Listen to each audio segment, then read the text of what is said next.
The morning started like any other day for Captain Lee Dong-woo as he sipped his coffee in the Korean Defense Command Center.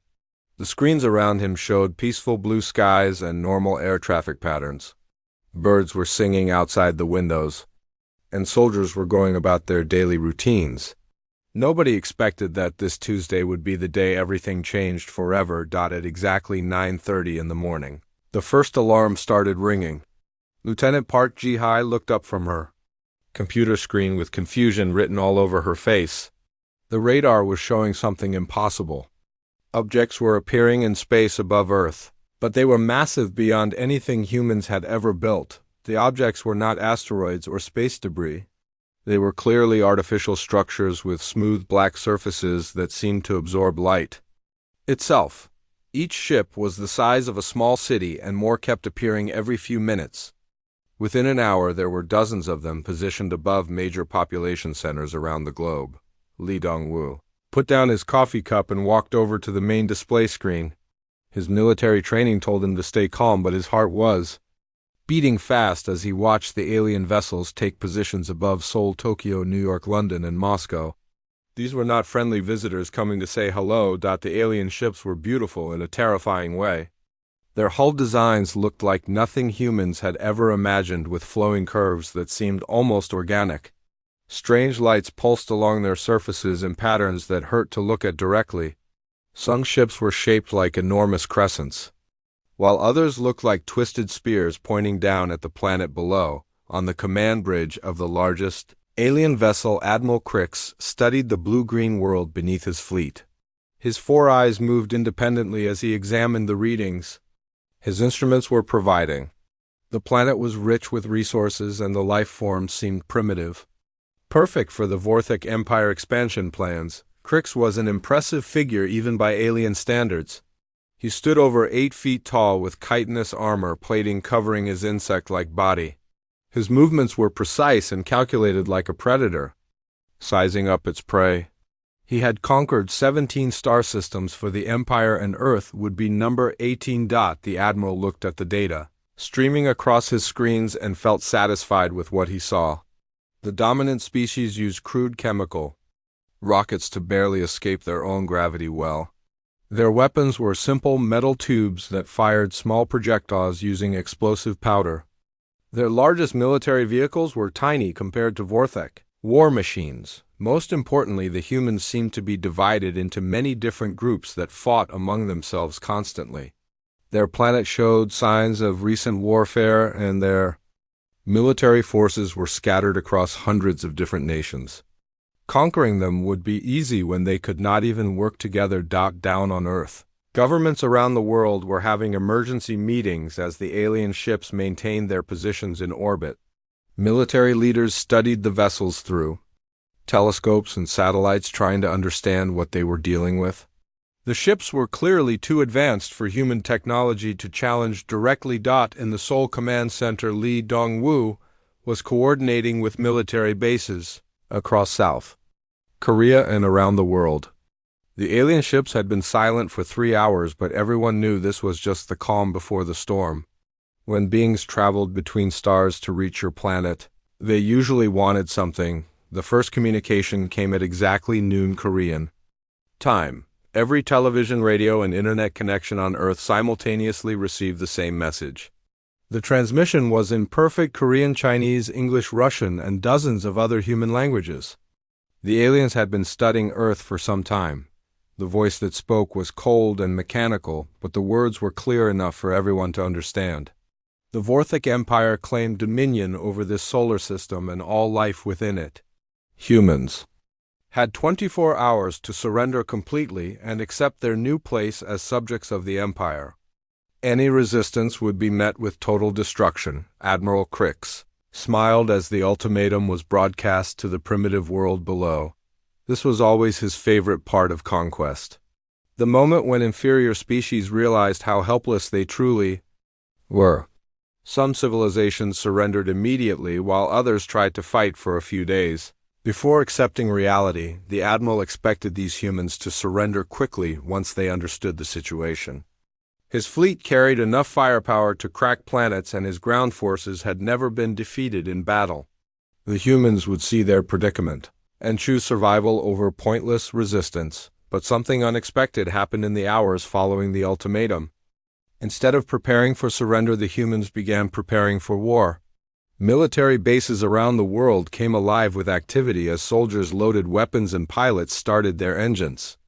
Air raid sirens wailed in major cities as civilians were evacuated to shelters. Li Dongwu stood in the command center watching reports flood in from every corner of the globe.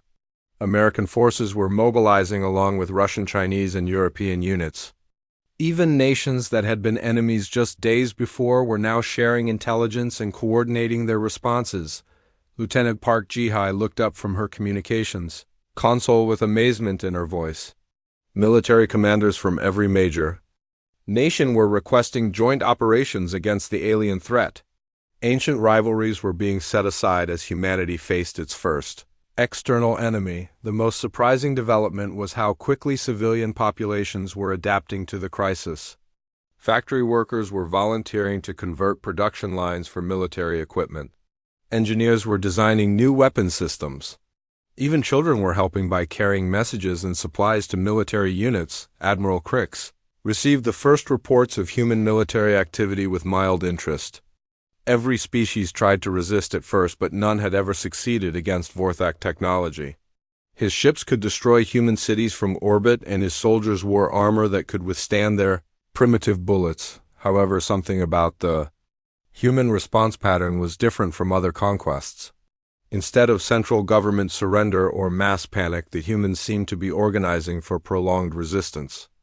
Their military units were dispersing rather than concentrating, which made no tactical sense against a superior force. As evening approached on Earth, the alien fleet began deploying landing craft toward the surface. Hundreds of drop pods launched from the main ships, heading for strategic targets around the globe. Each pod carried a full squad of Vorthak warriors. Equipped with energy weapons and personal armor, the pods were designed to punch through planetary defenses and deliver troops directly to their objectives. They had been used successfully on 16 other worlds, and Admiral Crix expected the same results on Earth.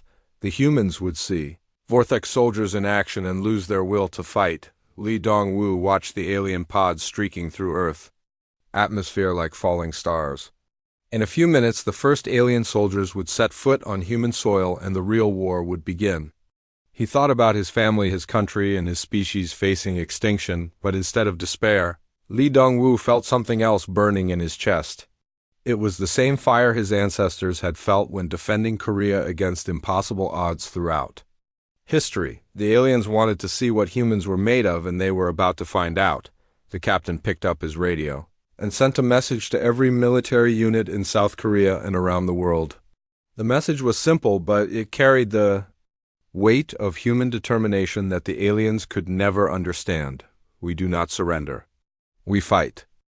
The alien drop pods crashed into the outskirts of Seoul like meteors from hell, leaving smoking craters where they landed. The impact shook buildings for miles around, and car alarms started wailing throughout the city. Sergeant Kim Tae-min felt the ground shake beneath his boots as he crouched behind a concrete barrier with his squad. From each burning crater emerged creatures that looked like walking nightmares. The Vorthak warriors stood 8 feet tall with bodies covered in natural armor plating that gleamed like black metal. Their forearms ended in razor-sharp claws, and their insect-like heads held multiple eyes that could track different targets simultaneously. Kim Tae-min had been a soldier for 15 years and had seen combat in several peacekeeping missions, but nothing had prepared him for this. His K2 assault rifle felt small and inadequate in his hands as he watched the aliens advance down the empty street with their energy weapons humming with deadly power. The lead Vorthak warrior activated a translation device attached to his chest armor. The mechanical voice that emerged spoke broken Korean with words that made Kim Tae-min blood boil. The alien demanded immediate surrender and threatened to execute all humans who resisted. The empire behind Kim Tae-min and his squad members checked their weapons and equipment. Corporal Park Min-soo had served in Afghanistan and knew urban combat. Private Lee Seung-ho was fresh from training, but his eyes showed determination rather than fear. Private Cho Haijin carried extra ammunition and medical supplies ready for whatever came next. The Aliens moved with arrogant confidence down the main road, expecting the primitive humans to flee in terror before their superior technology. They had done this same routine on 16 other worlds, and the pattern was always identical. Show overwhelming force, demand submission, crush any resistance quickly and efficiently. But when Kim Tae-min raised his rifle and took careful aim at the lead alien, everything changed. The first shot caught the Vorthic warrior in what looked like a shoulder joint. The creature stumbled backward, chittering in shock as green blood splattered across the asphalt. More rifles opened fire from windows, rooftops, and hidden positions throughout the city. The sound of automatic weapons echoed between buildings as human soldiers revealed their positions. The aliens had expected panic and retreat. Instead, they found themselves under coordinated attack from multiple directions. The Vorthic energy weapons were powerful and could punch holes through concrete walls, but the aliens had never faced an enemy that used such aggressive tactics.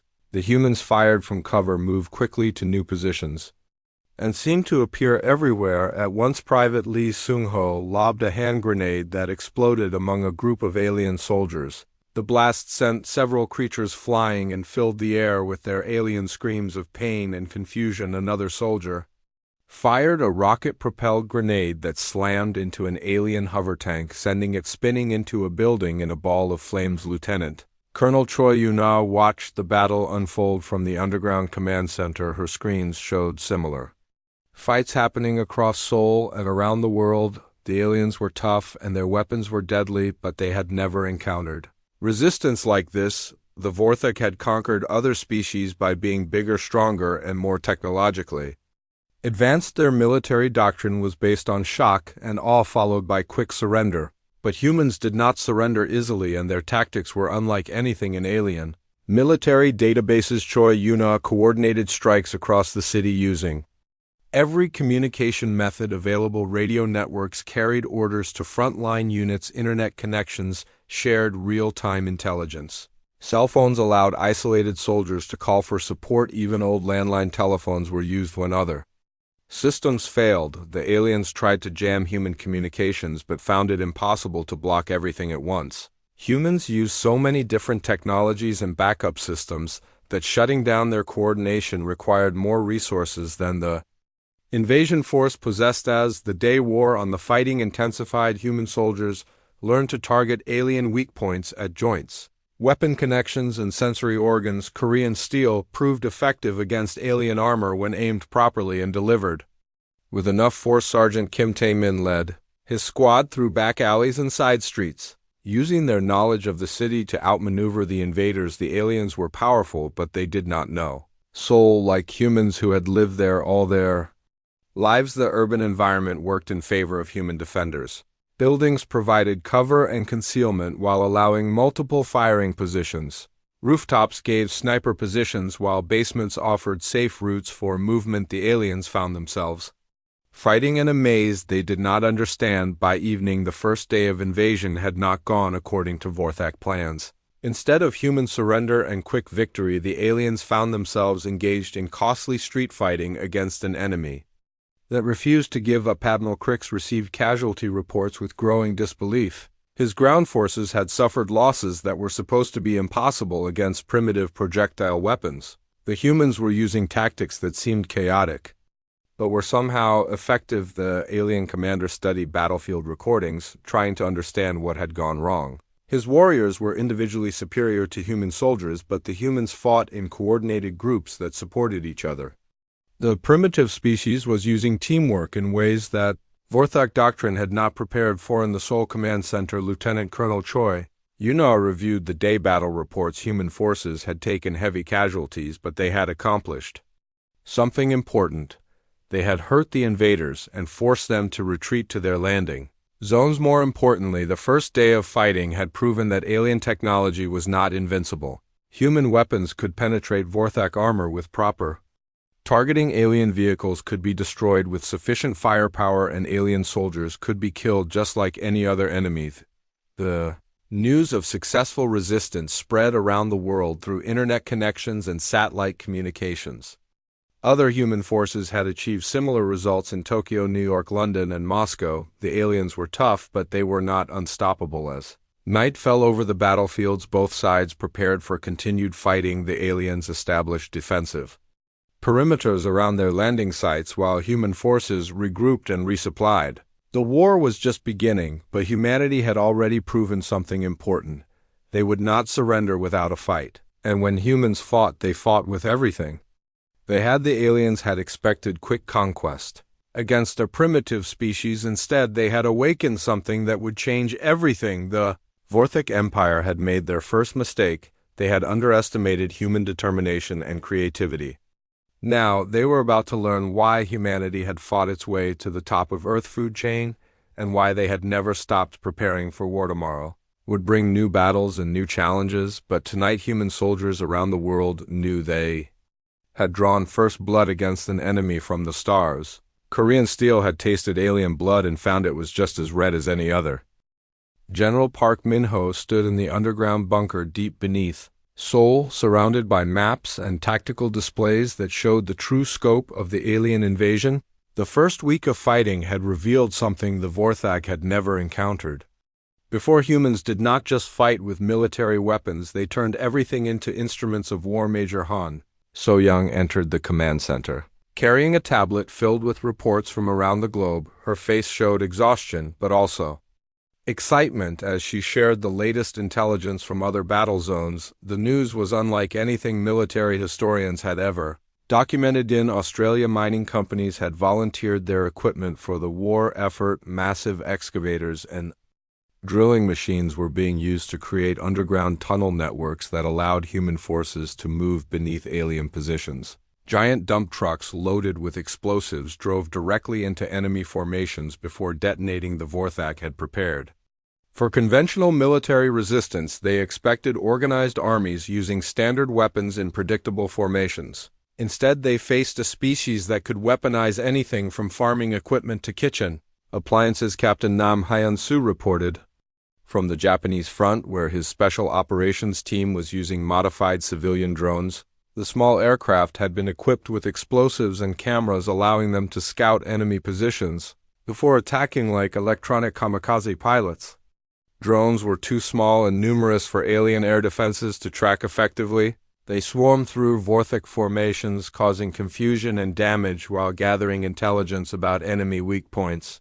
Each successful attack taught human forces something new about their enemies. In Europe, civilian internet networks had been converted into military communication systems. Engineers and hackers worked together to create encrypted channels that the aliens could not intercept or understand. The Vorthak had expected to cut human communications easily, but found themselves facing a system too complex and widespread to destroy. Ojwan led a team of scientists studying captured alien technology in a laboratory hidden beneath the ruins of Seoul National University. Her background in materials science proved invaluable as she examined Vorthak armor and weapons, searching for weaknesses that human forces could exploit. The alien armor was designed to deflect energy weapons and absorb electromagnetic pulses, but it had not been engineered to stop kinetic projectiles delivered at high velocity. Human bullets worked because the Vorthak had never faced an enemy that still used physical ammunition. This discovery led to rapid improvements in human weapons and tactics. Military factories began producing specialized ammunition, designed specifically for penetrating alien armor. Hunters and sport shooters shared their knowledge of ballistics and marksmanship with military personnel across America. Civilian truck drivers had formed convoys to transport supplies and equipment to human forces. The massive 18-wheelers were modified with armor plating and weapon systems, turning them into mobile fortresses that could support military operations while maintaining supply lines.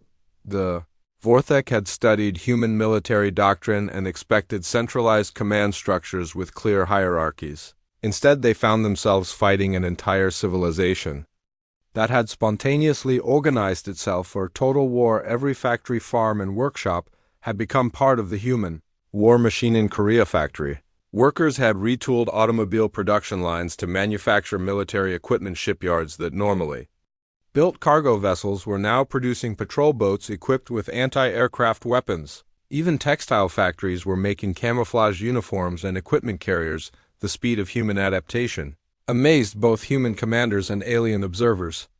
Within days, civilian industries were producing military hardware that had never existed before. Engineers designed new weapon systems using whatever materials were available. Children too young for military service became messengers and spotters.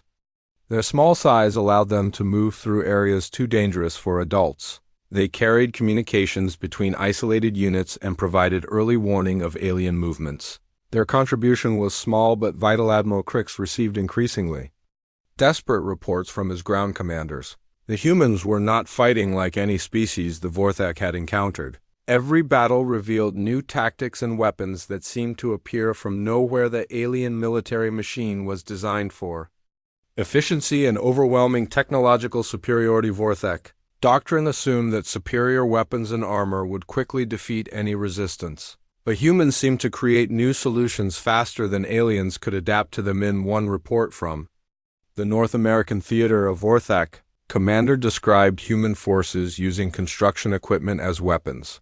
Bulldozers and excavators were ramming alien vehicles while cement mixers delivered homemade explosives to enemy positions. Another report from Africa detailed how human forces were using knowledge of local terrain and wildlife to their advantage. Lions and elephants had been accidentally freed from damaged zoos and were causing chaos among alien ground forces, while human snipers used the confusion to attack. The most disturbing reports came from urban battle zones where humans had turned their own cities into weapons. Booby traps and improvised explosive devices were hidden throughout buildings, forcing alien forces to advance slowly while under constant sniper fire. What the Vorthak found most confusing was how quickly humans shared information and adapted to changing situations. Knowledge gained in one battle zone was immediately transmitted to forces around the world. Each successful tactic was copied and improved upon by other human units. Colonel Yu Sung-min commanded human forces in the ruins of Bizun, where civilian fishing boats had been converted into patrol vessels. The small craft could navigate shallow waters where alien ships could not follow, allowing them to attack enemy positions along the coastline. The fishing boat crews knew the local waters better than any military personnel. Their knowledge of tides, currents, and hidden passages proved invaluable for launching surprise attacks against alien supply lines.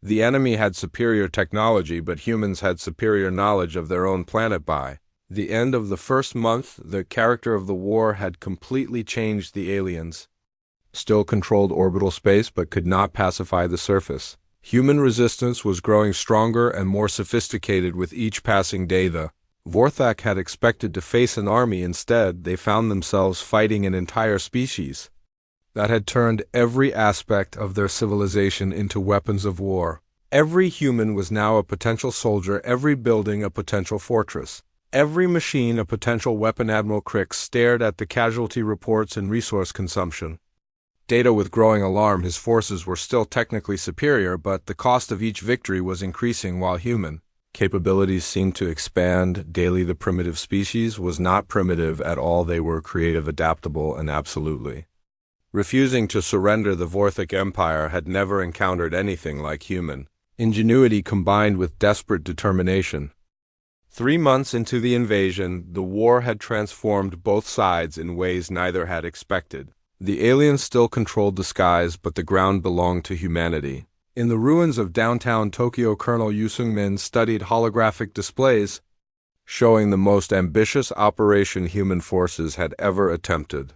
The alien command ship landed at the same location every week to resupply their ground forces. It was a massive vessel bristling with enough weapons to level entire city blocks.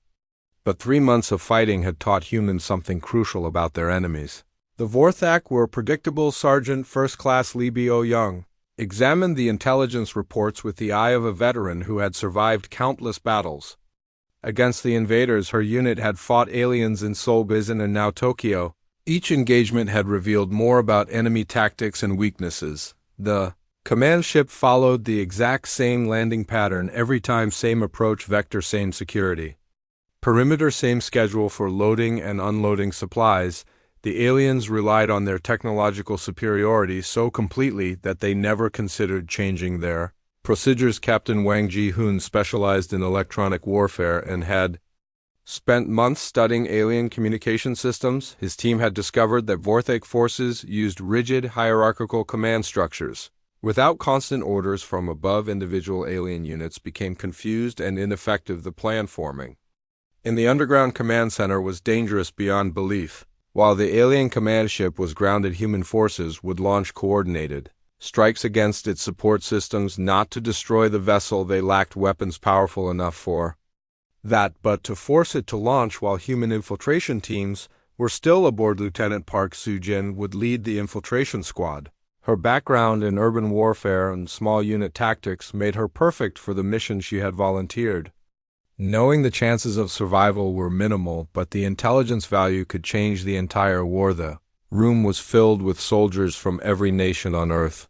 The invasion had united humanity like nothing in recorded history. Korean forces worked alongside American, Russian, Brazilian, and Nigerian troops, former enemies. Now shared equipment, intelligence, and battle plans without hesitation. Park Soo-jin studied the three-dimensional model of the alien command ship projected above the planning table. The vessel was enormous, with multiple decks and corridors designed for creatures much larger than humans. This would actually work in their favor, allowing them to move through areas too small for alien patrols. The infiltration would require precise timing and coordination. Human forces would create diversions around the landing site, while Park Soo-jin's team entered through damaged sections of the ship hull. Once inside, they would have limited time to reach the central computer systems. Before the vessel took off, Private Kim Woo-jin carried specialized electronic equipment designed by human scientists specifically for this mission. The devices could interface with alien computer systems and download massive amounts of data about Vorthak technology, military doctrine, and strategic plans. Corporal Lee Mina was responsible for demolitions and escape routes. Her job was to create exit points if the original plan failed and ensure the team could fight their way out if discovered. She carried enough explosives to damage critical ship systems and create chaos among the alien crew. The supporting assault would involve human forces from 6 different nations attacking alien positions simultaneously. American Marines would strike from the north, while Korean special forces approached from the south. Russian Spetsnaz would create diversions to the east, while Japanese self-defense forces attacked western positions. Master Sergeant Lim Dong-hyeon commanded the security teams. Protecting the operation, his soldiers would hold defensive perimeters around the battle zone, preventing alien reinforcements from interfering with the main assault. The pressure had to be maintained long enough for the infiltration to succeed. As the alien command ship approached its weekly landing, Admiral Crix reviewed security reports from his subordinates. The humans had been unusually quiet for the past week after months of constant attacks. This concerned him more than open warfare.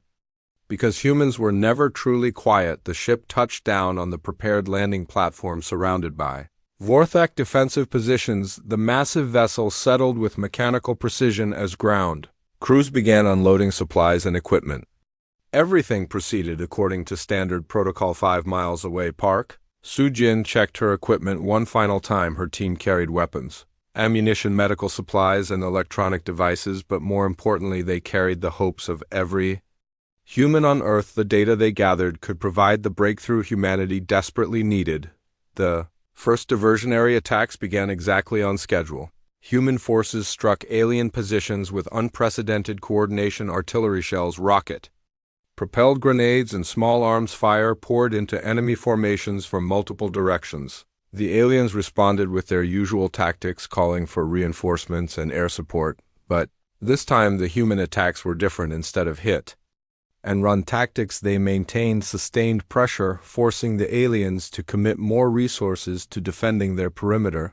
The Vorthak ground commander had no choice but to request additional support from the command ship. Park Soo-jin team moved through underground tunnels they had spent weeks preparing. The passages led directly beneath the alien landing platform, allowing them to emerge behind enemy lines undetected. Their timing had to be perfect, or they would be trapped in the open above ground. The battle intensified as human forces threw everything they had at alien defensive positions.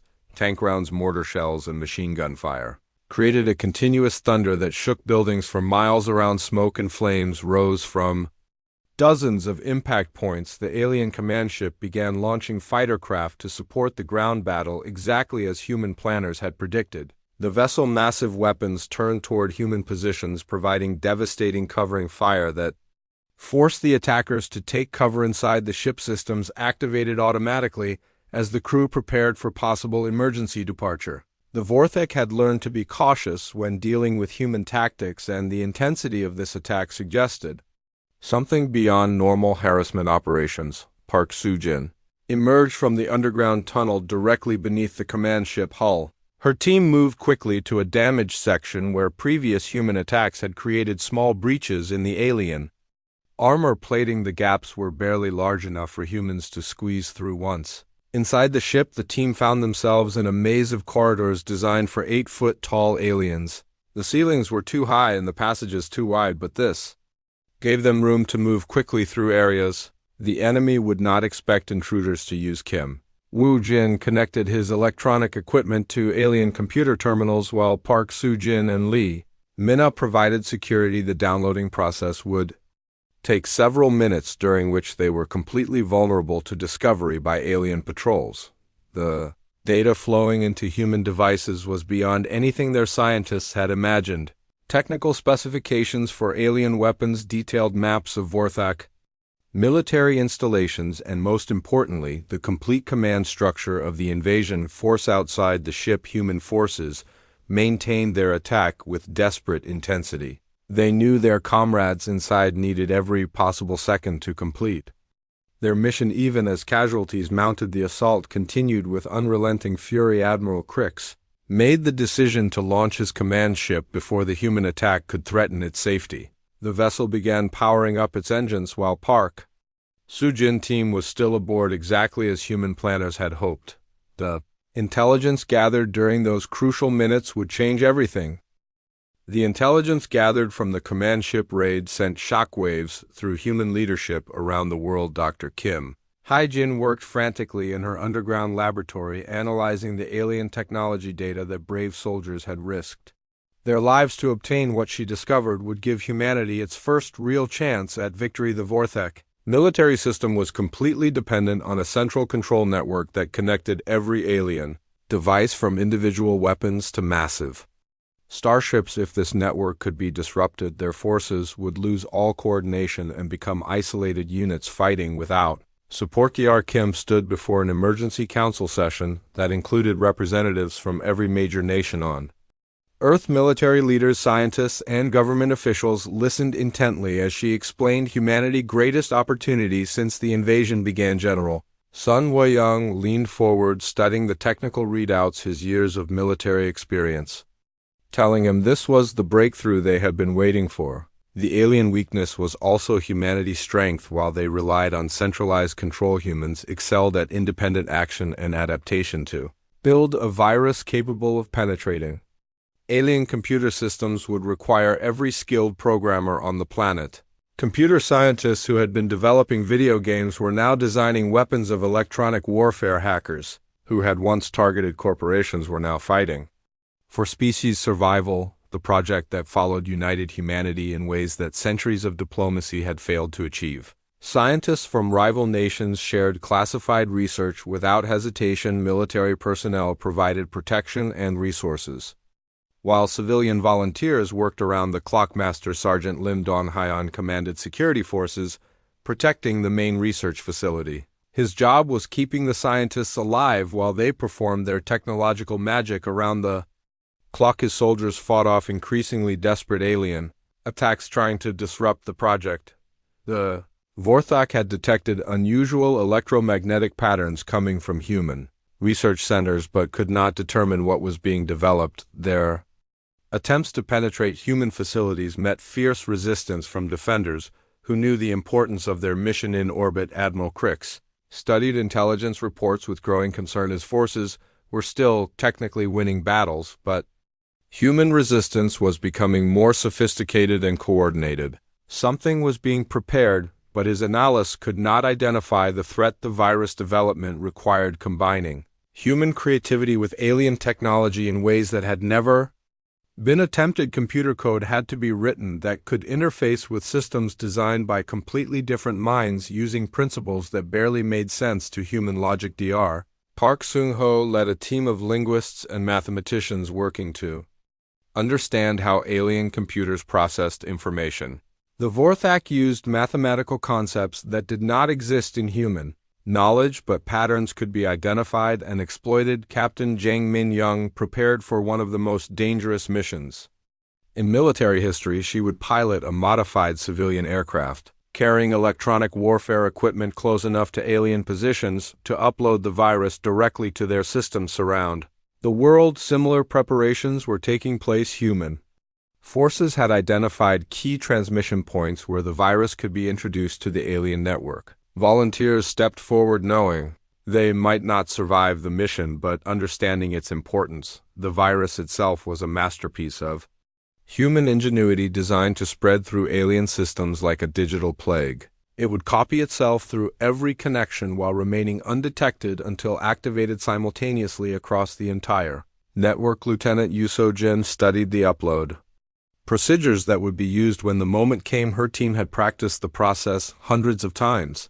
using captured alien equipment, but the real test would come under combat conditions with enemy forces trying to stop them. The breakthrough came when human scientists realized that alien computers use quantum entanglement for instantaneous communication across vast distances. The virus could use this same technology to spread faster than any defensive measures could respond. Dr. Kim Hae-jin made the final adjustments to the virus code, knowing that millions of lives depended on her work. The program was elegant in its simplicity but devastating in its potential effects.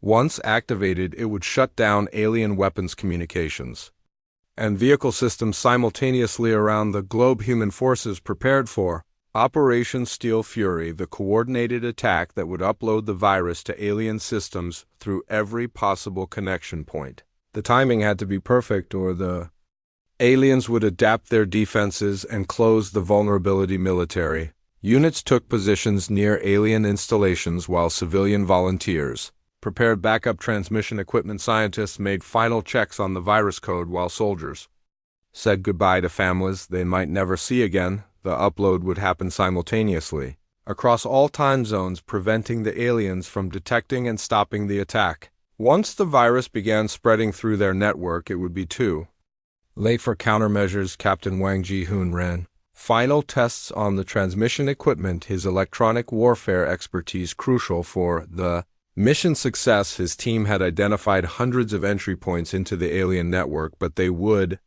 only get one chance to use them in hidden bunkers and mobile command centers. Human forces waited for the signal that would begin humanity counterattack. The virus was ready, the transmission systems were prepared, and brave volunteers were in position. Dr. Kim Hae-jin took a deep breath and activated the global communication system that would coordinate the attack. Her voice reached every human military unit on Earth as she spoke the words that would change the course of the war. Operation Steel Fury is now active. Upload the package and return to base. Around the world, the upload began simultaneously. Human hackers, soldiers, and volunteers transmitted the virus to alien systems through radio waves, internet connections, and direct cable links. The electronic assault was invisible but more devastating than any physical weapon. The results were immediate and spectacular. Alien vehicles stopped responding to commands. Communication networks collapsed. Weapon systems shut down across entire battle zones. For the first time since the invasion began, Vorthak forces found themselves blind, confused, and isolated in space. Admiral Crix watched his perfect military machine fall apart in real time. Status reports poured in from across the galaxy, not just from Earth, but from other conquered worlds where oppressed populations had received humanity virus and were rising in rebellion. The tide of war had turned. Humanity had taken their greatest weakness, their technological inferiority, and turned it into an advantage. The aliens had never faced an enemy that could adapt and innovate so quickly under pressure. Human forces around the world launched coordinated attacks on alien positions that were now defenseless without their technological advantages. The hunters had become the hunted, and the invasion force found itself fighting for survival on a hostile The virus continued spreading through alien networks faster than any countermeasures could stop it. What had begun as humanity? Desperate gamble was becoming the foundation for total victory against an enemy that had seemed invincible. The final battle took place not on the ground but in the electronic networks that connected every alien device across the galaxy.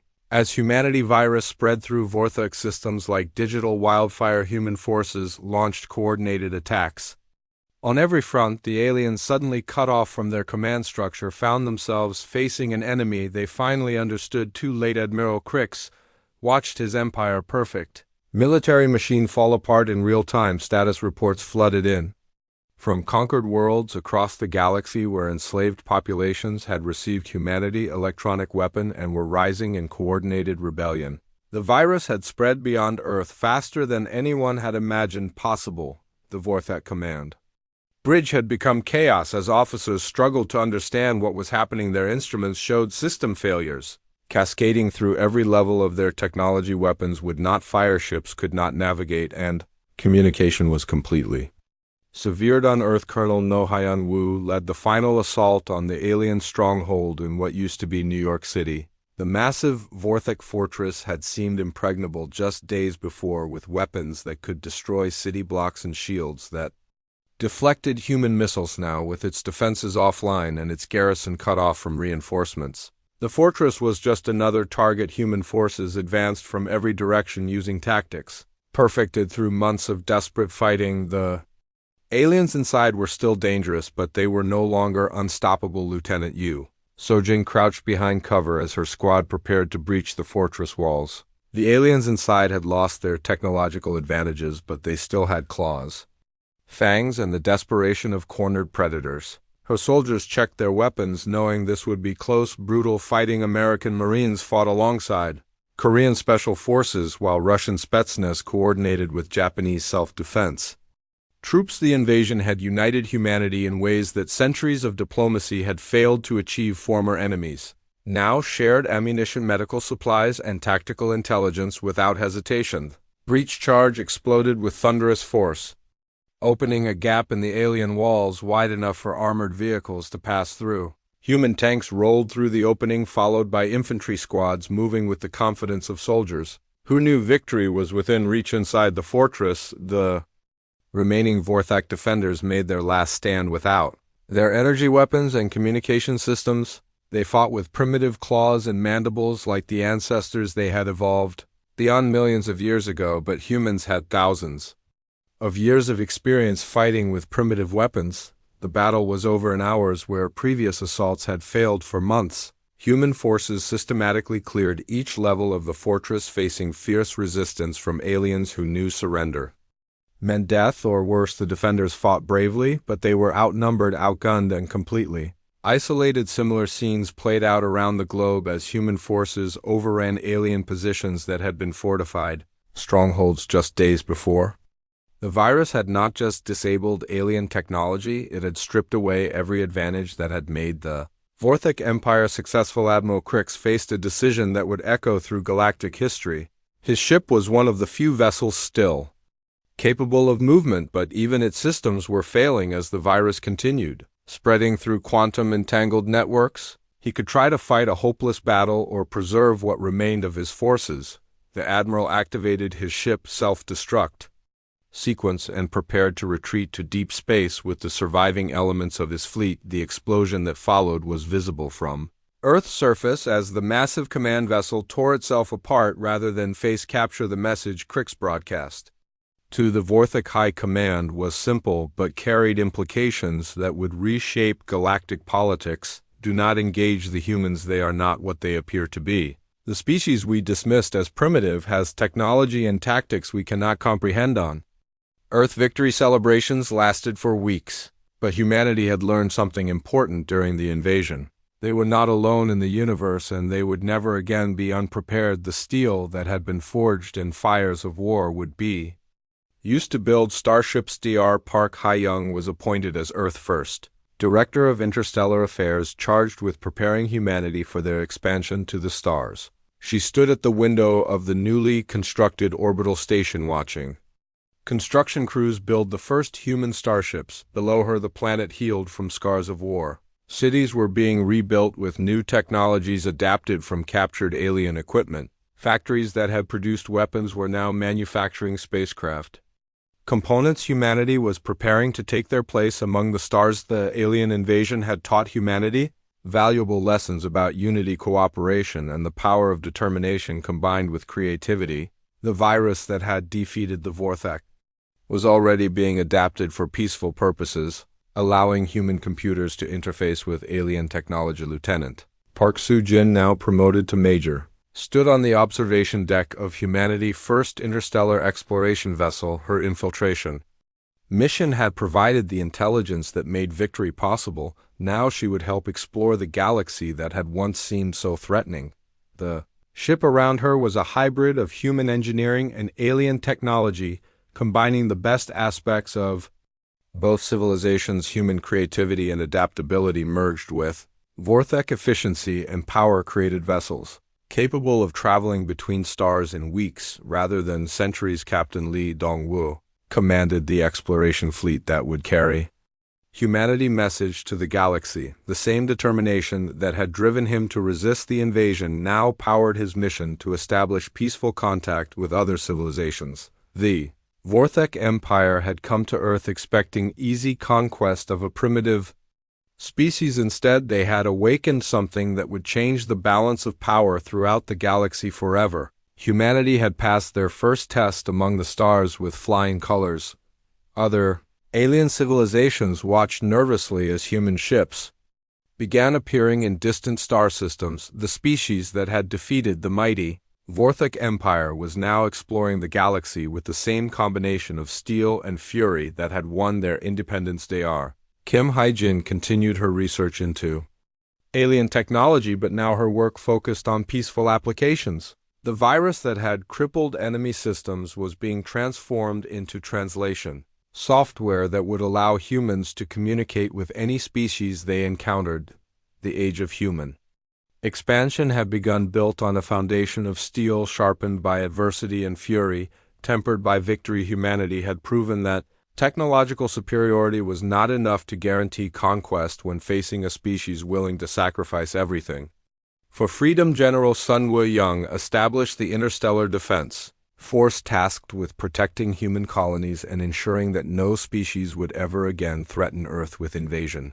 The military doctrine he developed emphasized human strengths, adaptability, creativity, and unity in the face of overwhelming odds. As human ships spread across the galaxy, they carried with them the lessons learned during the darkest period in human history. Never again would humanity be caught unprepared for threats from space. The steel and fury that had won their freedom would now secure their future among the stars. The Vorthak had wanted to see what humans were made of when pushed to their limits.